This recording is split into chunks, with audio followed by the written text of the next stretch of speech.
Hoy es un día muy importante para la democracia de nuestro país. ¿Será que la vicepresidenta Verónica Abad logra finalmente ser la próxima presidenta del Ecuador? ¿O vía decreto el presidente Daniel Noboa y candidato a la vez podrá hacer y deshacer y otorgarle la presidencia a cualquier fulano y sultano? Como que si estuviéramos en Hacienda Noboa. A ese punto ha llegado la poca democracia que queda en el Ecuador. Le dejo a continuación las palabras del expresidente Correa pronunciándose el día de hoy, que es un día importante para el Ecuador. Escuchemos. A Canal Red. Gracias a ti, Pablo. Un inmenso abrazo a toda la audiencia de corazón. Les deseo el más feliz año 2025.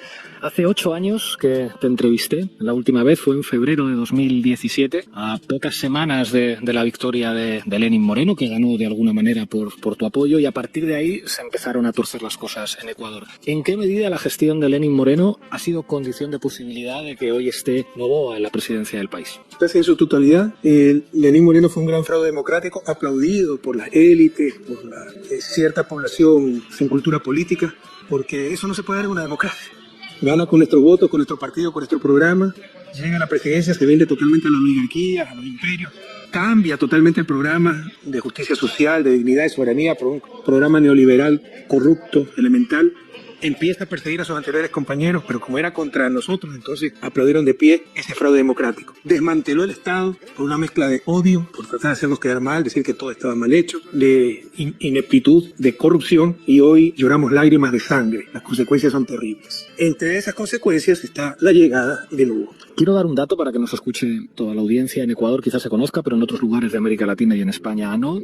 Durante tu presidencia, la tasa de homicidios en Ecuador pasó de 18 por cada 100.000 habitantes a 5,6 por cada 100.000 habitantes. Hoy la tasa de homicidios en Ecuador es de 47 por cada 100.000 habitantes. Es la más alta de América Latina. Bueno, ¿cómo ha pasado Ecuador de ser una isla de seguridad en la región latinoamericana a ser a día de hoy el país más inseguro de América Latina? Yo no he visto destrucción tan rápida y profunda de un país en época de paz. Soy experto en desarrollo. Tengo un PhD, una de las especializaciones de desarrollo económico. No he visto destrucción tan profunda y rápida, porque es uno de los indicadores, tal vez más grave ahora. Es el segundo país más seguro de América Latina. Tenemos 4 ciudades ecuatorianas, entre ellas la capital Quito, entre las 10 más seguras de América Latina. Ahora somos los países más inseguros del mundo. Tenemos 3 de las ciudades ecuatorianas entre las 10 más inseguras del mundo. La más insegura, Durán, al frente de mi ciudad natal, Guayaquil, que también está entre las 10, junto a otra ciudad en el norte que se llama Esmeraldas. Esto sí, no quiero abundar, pero pasamos de tener una de las 5 matrices energéticas más seguras del planeta a tener corte de luz de 12, 14 horas, importar electricidad carísima de nuestros vecinos cuando antes le vendíamos electricidad, de tener la mejor red de carreteras a tener 60% del sistema vial destrozado. Sobre todo, con respecto a tu pregunta, la seguridad, ¿a qué se debe? Que llegó Moreno a desmantelar el Estado. Es gente, bueno, Moreno, un lobo disfrazado de cordero, en verdad, un psicópata, Jorge. Nadie puede ser tan hipócrita como él sin sonrojarse. Tuviera su palabra, el mejor ecuatoriano de todos los tiempos, me decía, el mejor gobierno de la historia. Yo cabalgué junto a Rafael Correa, eso lo contaremos a los nietos, y luego somos los corruptos, los ineptos, los sinvergüenzas, los mafiosos, de todo. Empieza a desmantelar todo porque no cree en el Estado, porque cuando marcha algo mal en el sector público, algo marcha bien en el sector privado, cualquier cosa, incluso seguridad. Cuando marcha mal la seguridad pública, policía, Fuerzas Armadas, marcha bien las empresas de seguridad privada, y una empresa de seguridad privada que financiaba Moreno, dicho sea de paso, una de las más grandes del país. En todo caso, desmanteló toda la institucionalidad del Poder Ejecutivo primero, para la seguridad. Tenemos Ministerio de Seguridad, que coordinaba Fuerzas Armadas, Policía, Inteligencia, ECU 911, que era el sistema de seguridad integrado más moderno de América Latina. Coordinaba las acciones con Colombia, con Perú, porque para luchar contra el crimen transnacional se necesita coordinación. Era una llamada con BIFRON, Comisiones Binacionales de Frontera. Todo eso se eliminó. Y coordinaba con el Ministerio de Justicia, que no existía antes de nuestro gobierno, nosotros lo creamos, que se encargó de las cárceles, tenía un verdadero sistema de rehabilitación social, lo eliminaron, y repartió las cárceles a los grupos delincuenciales. Las cárceles no, los presos no se clasificaron por nivel de peligrosidad, como se hace, ¿no? Mínima, media, máxima, no.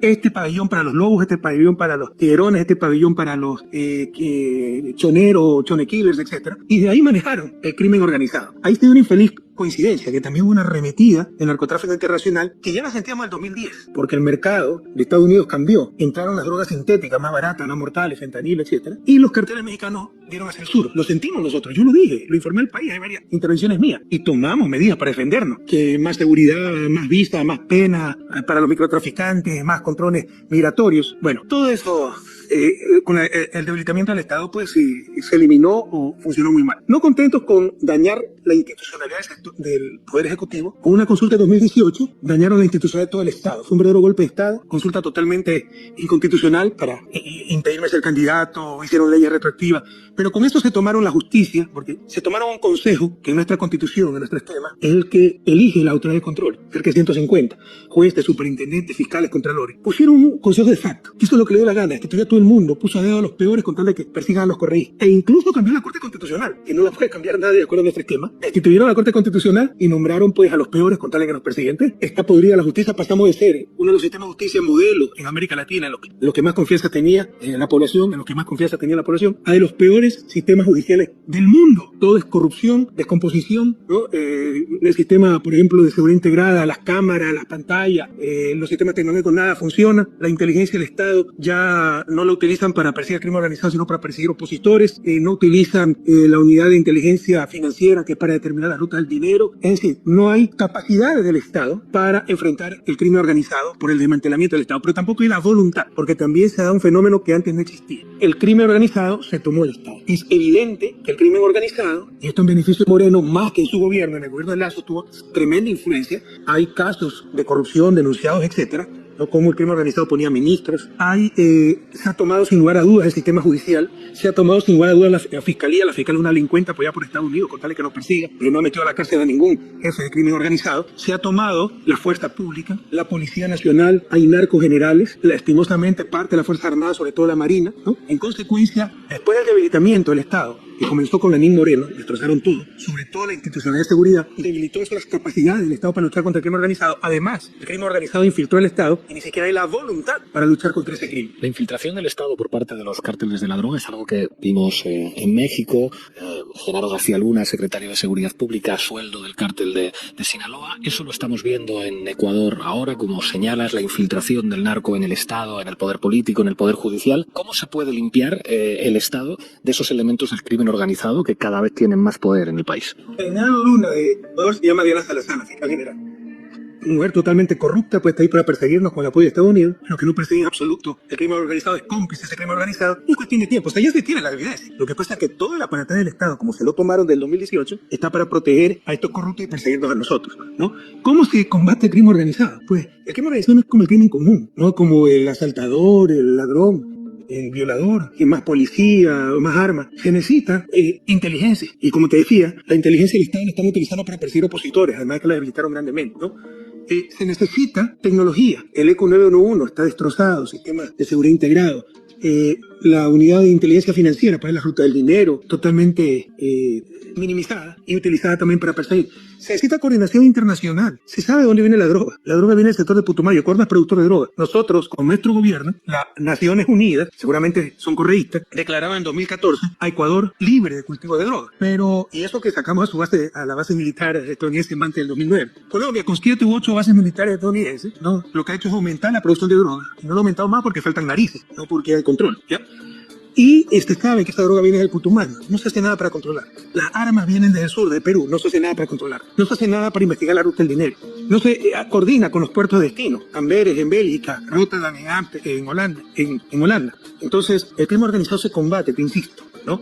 Con tecnología, con inteligencia, con coordinación internacional, y nada de eso existe en estos momentos. Por incapacidad, pero también por falta de voluntad. Hay algo en lo que es un consenso absoluto en Ecuador, el fracaso de Noboa, que es en sus medidas económicas. Él mismo somete una serie de elementos a referéndum en el mes de abril de 2024. Y aunque en las cuestiones de la seguridad, digamos que hay un nivel de aceptación mayor por parte de determinados sectores de población, lo cual no puede sorprender a nadie a la vista de la situación, en sus propuestas de cariz ideológico más eminentemente neoliberal, digamos, hay un amplio rechazo. ¿Cuál tendría que ser la agenda de un gobierno progresista en términos de políticas económicas para regenerar Ecuador?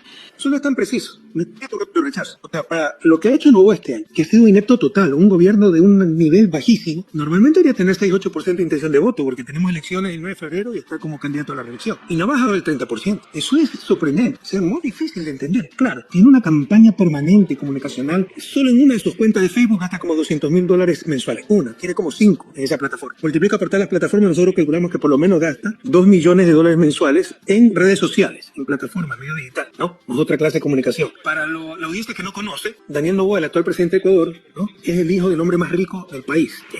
Magnate bananero, explotador de sus trabajadores, evasor de impuestos, pero así en la política latinoamericana, compra medios de comunicación, es un agente histórico, Noboa. Nosotros dimos ganar la elección del 2023, pero hasta asesinaron a un candidato opositor, nos culparon, la fiscal. Ahora se sabe que todo fue un montaje para impedir que ganemos la elección. Contra todo esto hemos tenido que luchar. Pero no crea que existe consenso contra Noboa. Tiene una plataforma de apoyo muy importante, incluso en la económica, donde todo es un desastre. Somos la economía, solo la Argentina va a decrecer más que la economía ecuatoriana. La migración volvió a intensificarse, ¿no? La gente arriesga su vida, arriesga todo para salir del país. Hay gente que aplaude esto porque dice, primero, que hay negocios privados que les va mejor. Cuando le va mal al sector público, cuando le va mal a los hospitales públicos, porque no hay ni aspirina, le va mejor a las clínicas privadas. Cuando está destrozada la educación pública, le va mejor a los colegios privados. Cuando le va mal a la universidad pública, le va mejor a las carísimas universidades privadas. Entonces hay sectores duros que apoyan a este señor, aunque minoritarios, pero tienen capacidad de influencia. Pero sí, también en cierta población hay una suerte de que así tiene que ser, ya no me importa nada. Sigue apoyando a este señor en base de su propaganda, no en base de realidades. ¿Qué hay que hacer para recuperar la economía ecuatoriana? Pero lo que ya se hizo, lo que se demostró que funcionaba, recuperar capacidades del Estado, inversión pública. Tuvimos con nuestro gobierno la mayor inversión pública de América Latina. En un momento dado llegó al 15% del Producto Interno Bruto, junto a Bolivia. Éramos los dos países que más invertíamos. Por eso tuvimos la mejor red vial de toda América Latina, pese a ser un país de ingreso per cápita por debajo del promedio latinoamericano. Por eso tuvimos la mejor infraestructura en general, no solo red vial. Puerto, aeropuerto, la segunda. Solo nos ganaba Panamá por el canal de Panamá. Por eso logramos tantas cosas. Y contrario al adoctrinamiento de ciertas facultades de economía, la inversión pública no te desplaza inversión privada, te atrae inversión privada. Pues que la inversión privada no va a venir a una economía, a un país con buenas carreteras, con buena seguridad, con buena educación, con buena salud, etc. Hay que recuperar un adecuado rol del Estado para impulsar el sector privado, no para impedir que crezca el sector privado. Nadie está loco aquí, ¿no? Pero no les interesa eso. Entonces, no hay inversión pública y aumentaron impuestos que duraron disminuir, el IVA subió del 12 al 15%, pero ni siquiera pues para reactivar la economía. Dijeron que era para el conflicto interno, en verdad lo utilizaron para pagar deuda externa que ellos mismos tienen, evitar que los bonos pierdan valor, bonos que ellos mismos mantienen, pero todo en función de sus intereses, de su bolsillo, no del bien común. Entonces, las cosas están claras, ni siquiera hay que descubrir algo nuevo, ya se lo hizo, ya tuvimos éxito, o sea, ya es irracionalidad insistir en lo que no funciona cuando ya se conoce lo que funciona, pero son intereses creados, fijaciones ideológicas que no hay que subestimar e incluso intereses geopolíticos. En los medios de comunicación hegemónicos se habla con cierta frecuencia de los apagones en Cuba, pero no se habla tanto de los apagones en Ecuador, que hay más apagones que en Ucrania, que está en una situación de guerra con Rusia. ¿Qué ha tenido que ocurrir en Ecuador para que se viva una situación de incluso apagones de 11 horas al día para buena parte de la población? Logramos lo imposible, eso hay que reconocer. Logramos lo imposible. Cuba es una isla sin recursos naturales, sin petróleo, sin grandes ríos, sin grandes desniveles, caída de agua, etcétera, para generar energía de origen hídrico. Y está bloqueada. Pero ahí sí un escándalo que tiene corte de luz. Ecuador es un país que tiene solo por energía hidráulica de origen hídrico una capacidad de generación de 20.000 megavatios y en total hidráulica hemos llegado a unos 5.000, a la cuarta parte. ¿Pero qué pasó? En mi gobierno empezamos a construir y casi acabamos 11 hidroeléctricas, pero duplicamos. En mi gobierno se hizo lo mismo que se ha hecho en toda la historia en cuanto a generación de electricidad de origen hídrico, hidroeléctrica básicamente, ¿no? Pero también el respaldo de las termoeléctricas. Todo el mundo sabe que hay que respaldar la energía hidroeléctrica en caso de sequía. De cerca de un 40%. Tendremos unos 8.000 megavatios instalados. Unos 5.000 son de hidroeléctricas, unos 2.000, un poco más del 40%, 2.000 y pico serán de energía térmica, que es contaminante y no renovable, etcétera, pero hay que tenerla como respaldo. Y el saldo, pues, de energías alternativas, solar, eólica, que hay que seguirla desarrollando, pero normalmente son energías mucho más caras. La más barata para Ecuador, la más que en estos momentos, es hidroeléctrica y podemos cuadruplicar esa capacidad. Pero en mi gobierno, aunque no lo crean, no se hizo un megavatio más. Se fue el plan eléctrico hasta el 2030. Había que crear cerca de 300 megavatios por año, porque la demanda crece. Ecuador tiene capacidad para todo tener hidroeléctrico. Las cocinas, en lugar de cocinar con gas, peligroso, importado, no renovable, contaminador, ineficiente, con cocinas de inducción de alta eficiencia eléctrica. El transporte masivo eléctrico, carros eléctricos. O sea, tenemos una capacidad de energía eléctrica inmensa. Pero no construyeron un megavatio en el 2017.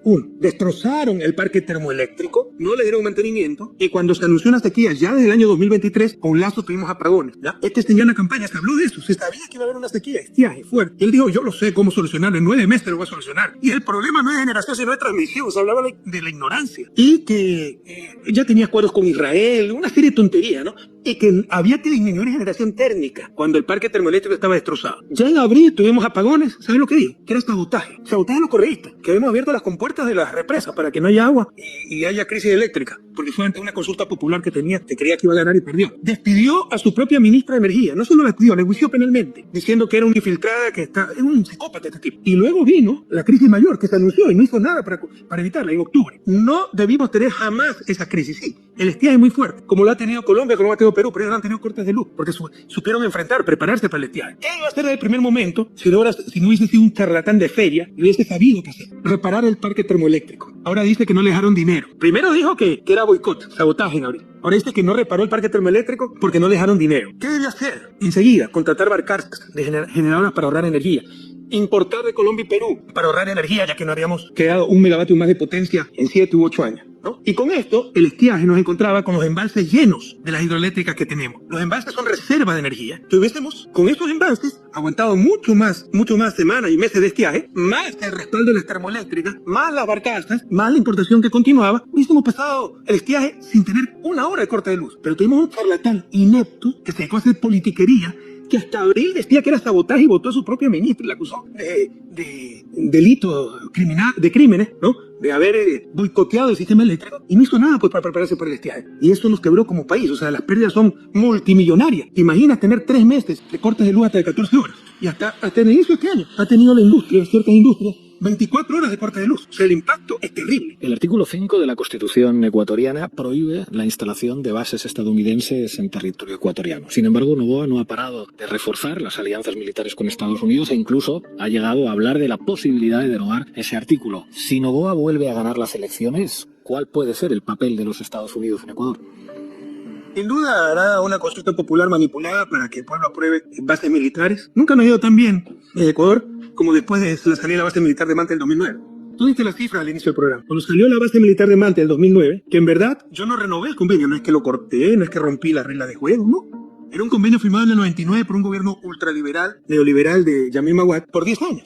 En el 2009, siendo yo presidente, lo que dice, bueno, muchas gracias, no, voy a renovar este convenio, ¿no? En todo caso, cuando se va a la base militar de Manta, estadounidense, teníamos 17, 18 homicidios por cada 100.000 habitantes. Después de eso solo empezamos a bajar. Se declaró el país libre de droga, éramos ejemplo para América Latina en seguridad, por ahí dice que pactamos con los narcos, ¿no? O sea, eres buen alumno y es porque copiaste, y el mal alumno, entonces se siente realizado porque él no copia, ¿no? O sea, ya es estupidez extrema, ¿no? Que ahora dicen que pactamos con los narcos y por eso tuvimos paz. Si eso fuera cierto, hubiésemos sido los principales productores de droga, y ni de lejos lo éramos, ahora sí lo somos. Ahora sí somos no productores, pero exportadores. Ahora somos el primer exportador de cocaína del mundo, ¿ok? Hacia Europa particularmente. Entonces es evidente que ahora es tanto, es cuando se tiene el pacto con los carteles y los carteles han infiltrado el Estado y no. Ya nos declararon, The Economist nos declaró el más nuevo narcoestado del planeta. En todo caso, como te decía, entonces se controló todo este problema de la droga y todo sin bases militares extranjeras. Pero esta es la táctica de la derecha. Crearte terror, la gente ya se vuelve irreflexiva y acepta cualquier solución milagrosa. Ahora que somos de uno de los países más peligrosos del mundo, la solución son bases extranjeras. Cuando se demostró que no era eso, incluso que era parte del problema. Pero así nos venden y nos convencen, sobre todo con la mafia mediática que tenemos en América Latina, ¿no? Es un problema mundial, pero América Latina rompe todos los récords, ¿no? Y están posicionando eso, y para cualquier efecto práctico, cuidado, Pablo, ya tenemos una base militar rompiendo la Constitución.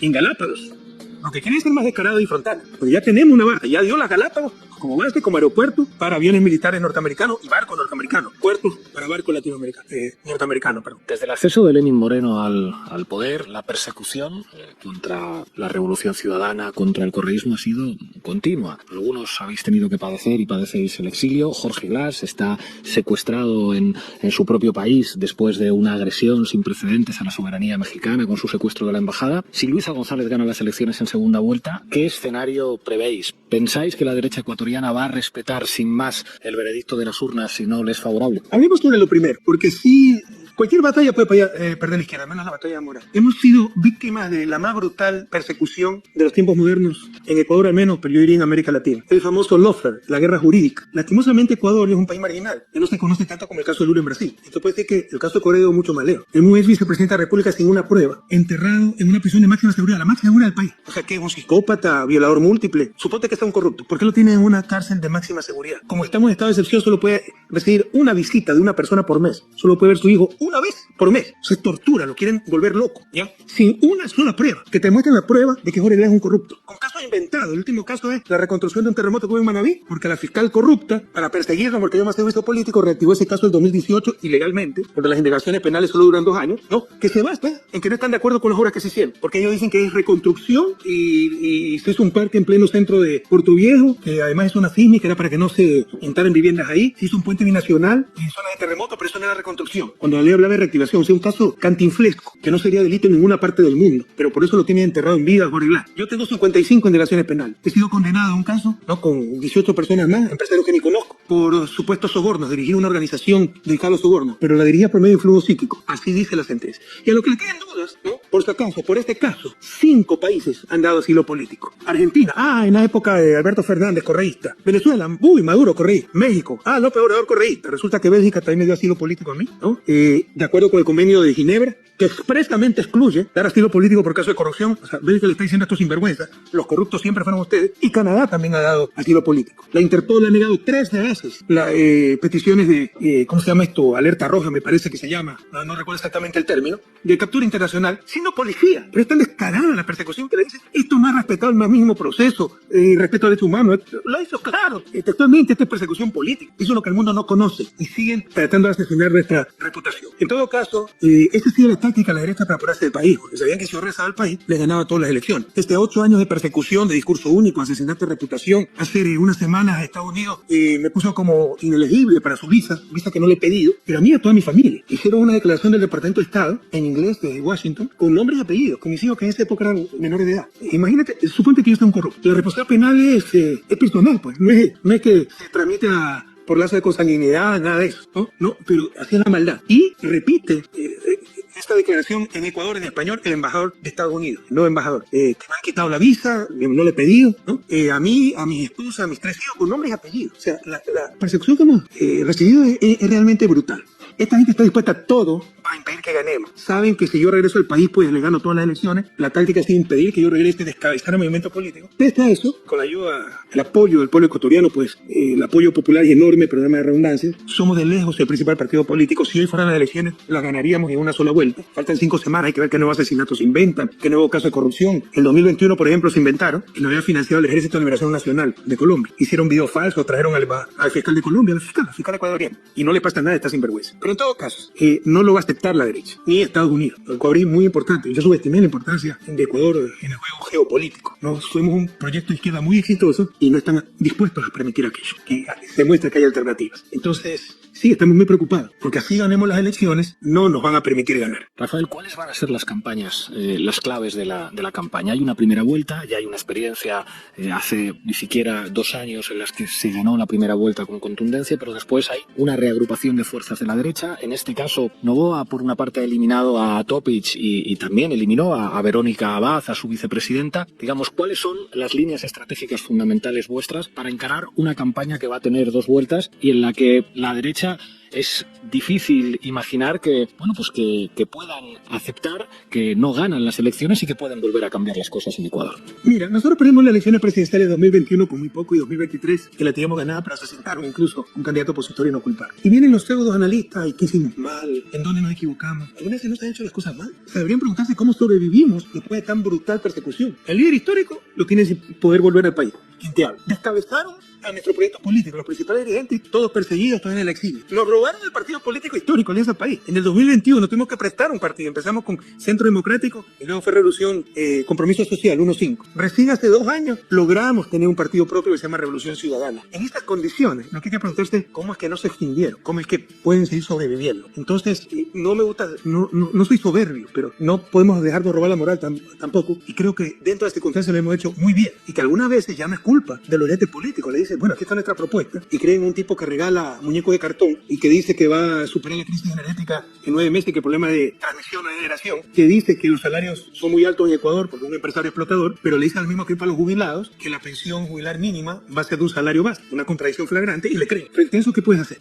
Yo aquí hice un mensaje muy fuerte y yo sé que no es lo políticamente correcto. El votante irreflexivo no es víctima, es cómplice. Luego nos quejamos de que o sea, la culpa, en serio, no es tanto de Noboa. ¿Cómo llegó ahí un tipo de cuál no se puede esperar nada más? Un niño engreído que había una burbuja nacido en Miami, que decía que había sido empresario exitoso a los 18 años, el gerente más joven de Bananera Novoa de sus papi a los 21 años, pero nunca pagó impuestos hasta los 27 años, pero sí sacó $1 millón del país. Son cosas evidentes que están ahí, que se pueden demostrar. ¿Cómo creer en alguien así? Que no me gusta meterme en cosas personales, pero alguna vez es inevitable, porque tienen repercusiones públicas, que a su ex esposa le puso como 40 juicios para quitar a su hija, para hacerle la vida imposible, estar persiguiendo a su ex familia política. ¿Cómo confiar en alguien así? Un mentiroso pero compulsivo. Te dice cualquier cosa. Primera vez que se ha hecho esto, 100.000 becas entregadas, todo es mentira, escarba un poquito, todo es mentira. Pero créeme que la culpa no es solo de este muchacho irresponsable, ¿no? El niño rico que siempre vive en una burbuja, sino cómo llega ahí. Entonces, lo que quiero transmitirle es que el problema no es solo de los dirigentes políticos, es el electorado, de la cultura política ecuatoriana. Objetivamente, comparando nuestros 10 años de gobierno con estos últimos 8 años, no hay ni por dónde empezar. O sea, una democracia madura, con todo respeto, no tenemos ni que hacer campaña y ganar como 80%, porque es día y la noche. Y no solo que no ganamos,